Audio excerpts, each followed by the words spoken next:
Quart de finale de Ligue des Champions, acte 1. Occasion parfaite de tenter un prono sur Unibet. 100 € remboursés sur votre premier pari grâce au lien en description. Conditions pour jouer en bas de l'écran.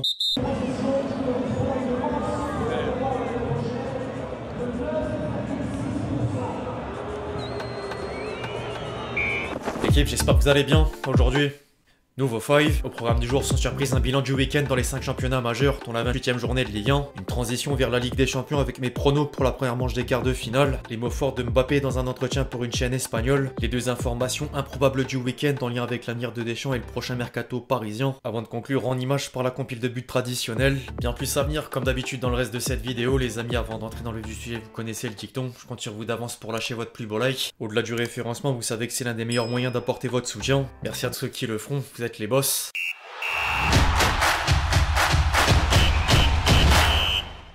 La Ligue 1 est en partie actée à l'issue du premier week-end d'avril. Samedi, le PSG battait Angers sur le plus petit des scores pour valider le 13e titre de champion de France à plus d'un mois du club de fin de la saison. Les hommes de Luis Enrique n'auront laissé aucune chance aux poursuivants grâce à une nouvelle identité de jeu, un jeune collectif et l'explosion de certaines individualités comme Dembélé, meilleur buteur européen depuis le début de l'année. L'entraîneur parisien a désormais un nouvel objectif avant les 6 derniers matchs. Il y a des records qui m'intéressaient pas jusqu'à aujourd'hui. Maintenant, il y a l'idée d'être invaincu cette saison par exemple. Ça va nous permettre de mieux nous préparer pour le reste. En dehors de Paris, la 28e journée du championnat de France rebattait encore les cartes dans la course à l'Europe. Le malheur des uns fait le bonheur des autres, même si les taux se resserrent de plus en plus. Nice est d'abord tombé en réception de Nantes, avant que Monaco ne soit surpris par Brest dans le temps additionnel, et Lille ne perde le choc sur la pelouse de Lyon pour voir Marseille reprendre la place de Dauphin, mais également Strasbourg s'inviter au pied du podium. De quoi permettre une touche strasbourgeoise dans le 11 type de l'équipe. En bas de tableau, Montpellier subissait malheureusement une 9e défaite consécutive devant le Havre, presque synonyme de descente en Ligue 2. Le MHSC a d'ailleurs décidé d'écarter Jean-Louis Gasset, mais l'ancien entraîneur marseillais occupera désormais le poste de directeur du football.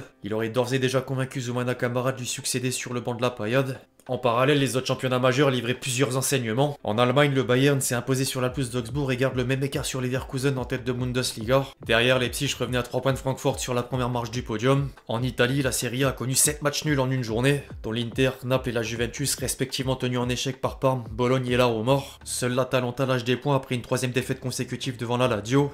En Espagne, le Barça a buté sur le Betis, mais il passait quand même le Real Madrid à 4 longueurs dans le haut du classement de la Liga suite au revers des Madrilènes en réception de Valence. Le club tchèque crée la surprise, d'autant plus qu'il n'avait gagné aucun match à l'extérieur depuis le début de saison et la dernière victoire au Bernabéu remontée à 2008. Enfin, pour boucler la boucle, du côté de l'Angleterre, Southampton est officiellement relégué en Championship, alors que Liverpool conserve le fauteuil de leader de Premier League malgré une défaite sur la pelouse de Fulham, grâce aux mauvais résultats des poursuivants dont Arsenal, Nottingham Forest et Chelsea. Derrière, le derby mancunien a fini sans vainqueur ni le moindre but.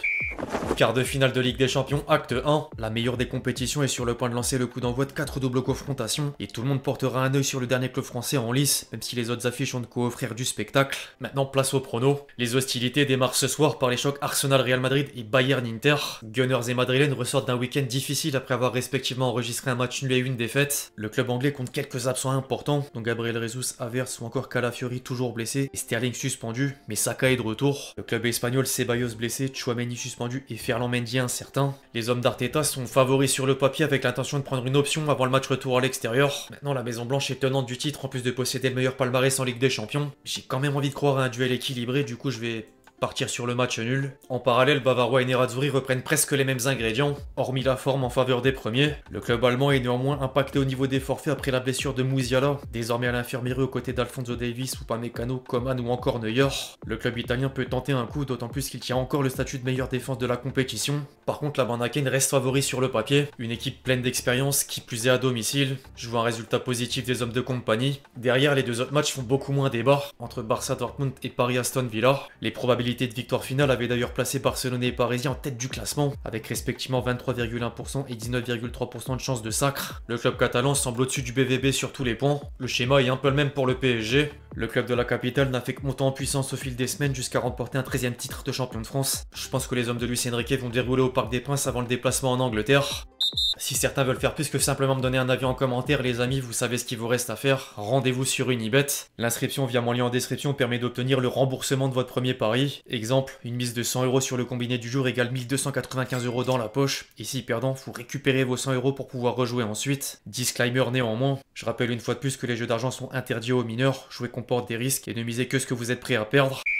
En marge des quarts de finale de Ligue des Champions, Mbappé voulait passer au parloir. Le kick s'est confié au micro de la Sexta pour aborder plusieurs sujets, dont les débuts sous la tunique blanche. Il aura vécu 6 premiers mois haut en couleur. Je suis très heureux d'être ici, de découvrir un nouveau pays et une nouvelle culture. Je suis très concentré sur le football, nous jouons tous les 3 jours et j'ai pas de temps pour autre chose. Les gens sont très ouverts, je sens leur affection, j'aime la nourriture, surtout le jambon. Parler espagnol est un effort que je pense devoir faire en venant vivre en Espagne. Maintenant j'ai un problème, on me parle trop vite, je l'ai appris à Paris, beaucoup de mes coéquipiers le parlaient. Je rêve chaque jour de jouer ici, Zidane était mon idole, j'ai commencé grâce à lui. Ce club a une aura que les autres n'ont pas, c'est le meilleur du monde. Depuis l'arrivée de Cristiano, je suis chaque match, c'était mon autre idole. J'avais ce rêve et maintenant c'est une réalité. C'est une belle vie, on sait ce que ça signifie de jouer ici, mais j'arrive toujours sur le terrain avec enthousiasme, je joue avec humilité, et c'est comme ça qu'on doit être quand on arrive dans n'importe quel club, pas seulement à Madrid. Quand j'ai dû attendre seul dans le tunnel, ce furent les 5 minutes les plus longues de ma vie. 80 000 personnes, je m'attendais à cette folie. Le club m'avait prévenu que le stade serait bondé, mais pour moi c'était un plaisir. Les gens comprenaient que le Real Madrid était mon rêve et que nous partageons une passion. Zidane était là, mais c'était une surprise. Je ne l'ai vu qu'après. L'attaquant madrilène revenait dans le même temps sur le moment de la signature jusqu'à évoquer Florentino Pérez. Dans ma vie, je ne pensais qu'à jouer au football, mais ça vient à vous et vous devez le gérer de la meilleure façon possible. Ça fait partie de mon histoire. J'ai de l'amour pour la France, mais j'ai fait un rêve. Les gens, en fin de compte, comprennent ma décision. On dit beaucoup de choses vraies et d'autres fausses sur ma signature. J'ai aucun problème à parler d'argent. Je voulais juste jouer ici avec ce maillot, marquer des buts et que les gens crient mon nom. Le plus important c'est d'être heureux. Je veux gagner des titres avec Madrid, marquer une époque. Je célébrais ça quand j'étais enfant, comme une façon de saluer, et c'est devenu mon propre souvenir. L'humilité vient de l'éducation. J'essaie de mener une vie aussi normale que possible. Je veux donner l'impression d'être quelqu'un de normal. C'était pas facile, mais j'avais de bonnes relations avec le président. Quand je lui ai annoncé que je restais à Paris, il était également de mon côté.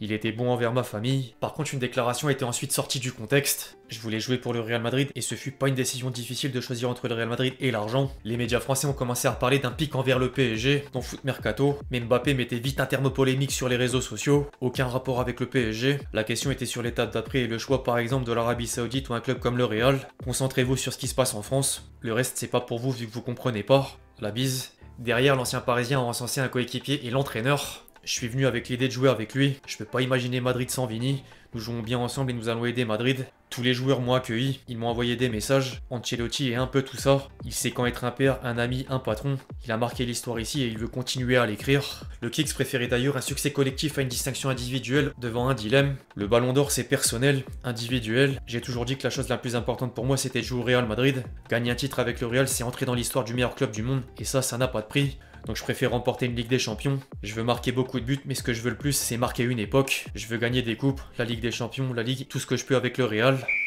Le poste de sélectionneur du Brésil continue d'alimenter les rumeurs de semaine en semaine. Ancelotti serait toujours le candidat numéro 1, mais la presse brésilienne a mentionné 2 nouveaux noms en l'espace de quelques jours. La semaine dernière, au Globo rapportait que Mourinho ait une nouvelle piste, avant que Gol n'ajoute un certain Deschamps à la liste, jusqu'à préciser que le sélectionneur de l'équipe de France est prêt à prendre la sélection en vue de la Coupe du Monde 2026. Tout le monde est d'ores et déjà au courant qu'il a annoncé quitter les Bleus à l'issue de la compétition, donc l'information paraît étonnante sur le papier.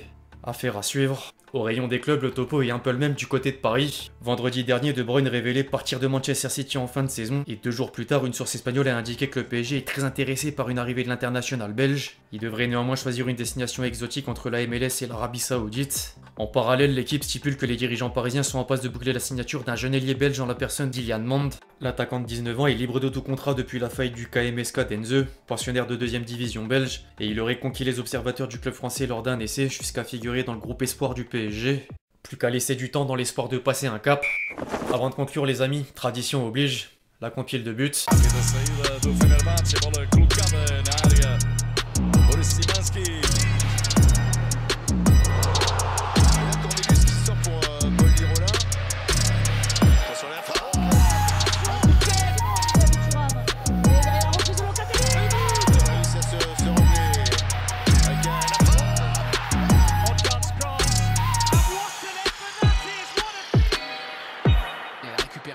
Alexis McAllister qui a plusieurs solutions.